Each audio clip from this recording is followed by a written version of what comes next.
Les Marocains, va falloir qu'on ait une discussion tout de suite. Alors moi, j'accepte pas ce qui vient de se passer. Franchement, c'est un scandale. Voir ça de la part d'un Marocain, franchement, c'est absolument honteux. Lui là, vous savez lui là, Achraf Hakimi, vous savez le meilleur latéral droit du monde. Vous savez le gars qui peut même pas postuler pour le Ballon d'Or parce qu'il n'est pas attaquant. Mais vous l'avez pondu où ce joueur? Vous l'avez pondu où? Alors j'en ai vu du foot, mais un latéral droit de ce niveau, les gars, c'est vous les Marocains qui l'avez créé, et honnêtement, merci. Par contre, il fait quoi là? On n'est pas au pays des frères musulmans, Achraf, hein.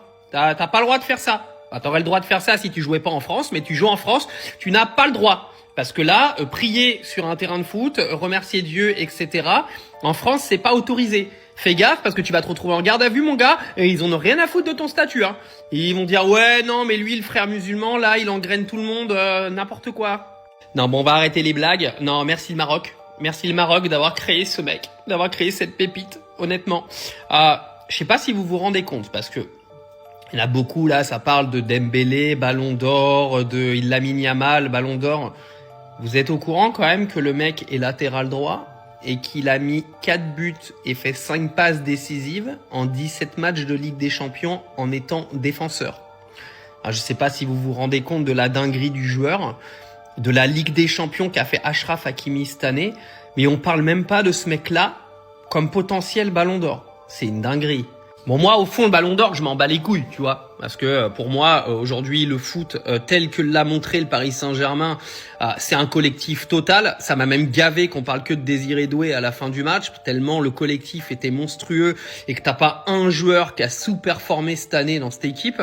Donc ressortir une individualité, ça m'emmerde un petit peu, mais je tenais quand même à remercier mes amis marocains parce que là, honnêtement, Achraf Hakimi, alors ça fait plusieurs années qu'il est considéré comme un des meilleurs latérals du monde. Il était quand même vachement irrégulier sur sa première année au PSG, même sur certains matchs de Ligue des Champions l'année dernière. Mais quelle masterclass cette saison, quelle masterclass, ce mec est un ouf, c'est un génie du foot. Et voilà, choukran Marocco! Champion mon frère, comme dirait Manu. Vous avez suivi cette dinguerie au passage? Non, parce que je me fous un peu de la gueule de la société française, parce que Hakimi, il est en train de prier, je pense que ça va pas plu à tout le monde, mais vous avez entendu la dinguerie de CNews quand même? Qui sont venus expliquer qu'Emmanuel Macron était aujourd'hui en train de faire la publicité des frères musulmans et de l'entrisme en France parce qu'il a écrit « Champion mon frère » sur son tweet. Vous vous rendez compte? « Champion mon frère », en fait, c'est une phrase que Lucas avait sortie avec Marquinhos, etc. à l'époque où il était au PSG. Donc en gros, c'est un petit peu une sorte de slogan au PSG aujourd'hui. Et vous avez CNews qui a repris ça pour dire qu'Emmanuel Macron faisait de la pub aux frères musulmans. J'en peux plus de ce pays.